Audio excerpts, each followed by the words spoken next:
guys. Ang ating menu for today is banana. Ito, may pupunong ano siya. Tapos, nilagyan natin siya ng condense. Hindi ko alam kung sweet. Pero, lagyan natin ng mayo. Kasi, may gagawin kasi akong dessert ngayon. And kaso nga lang, sobrang tagal yung minuto. Sobrang tagal yung tumikas like jellies. Kain tayo. I love that. I like that. Anyways, hindi ko ito kakalimutan kain na.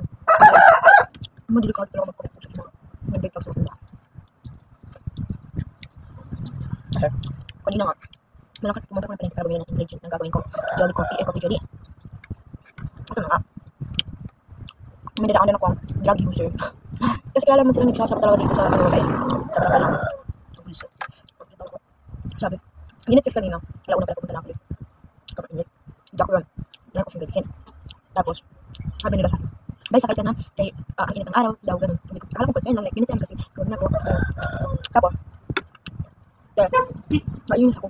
Kasi, like, kakainis ako. Alam mo kung bakit. Ano nga. Okay, akala ko concern lang, diba? Wala talagang pwede ko pagkasalita kasi nagkwento ko na siya, na-stop yung video kaya wala nang kung kanya. Anyways, nga, pagkatapos ko naman pa sa kanila. Sabi niya sa dalawa, diba? Sabi niya sa wala, ang ganda niya ng katawan niya, like, are you fucking kidding me? Pagtitripan niyo talaga ako. So, pinanapas ko yun. Sige, nakalampas na ako. Sabi ko, pinintala nila mga preset. Tapos, ate, pagkalampas ko sa kanila, meron na naman ako nadaanan na isang grupo ng namamasada. Nagtripan na naman ako. Like, lahat sila sumisigaw, ikaw ba, sakay ka na dito, libin na ako na ako sa'yo. Kung gusto ko sumakay, sasakay ako, pero pag hindi. Huwag niyo kong pilitin, nakakainis.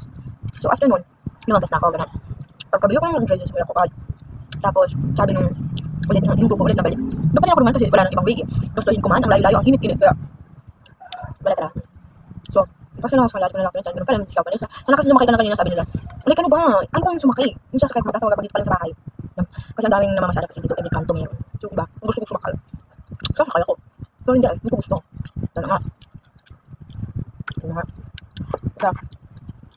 Lampas ko dito, nadaanan ko ulit yung dalawang lalaki kanina. Nung unang nadaanan ko sila ulit. Pero hiwalay na sila. Yung isa sa kabilang kasada na yung isa nandun pa rin kung saan sila kanina.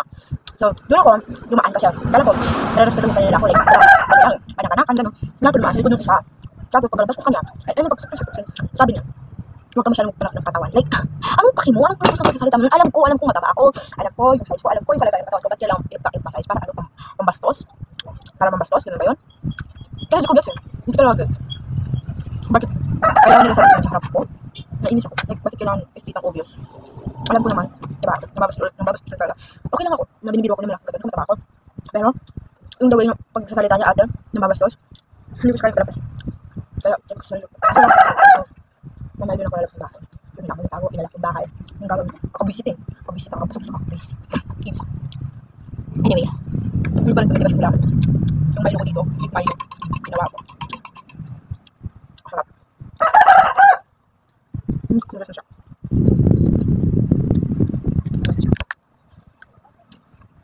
Kakainis. Bibili pa ako ng ice. Busog na po. I need water.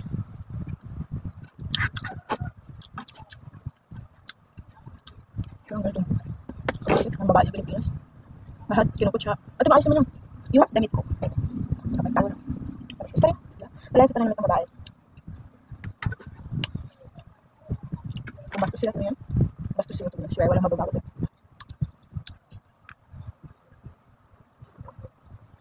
Yan yun. Bye-bye!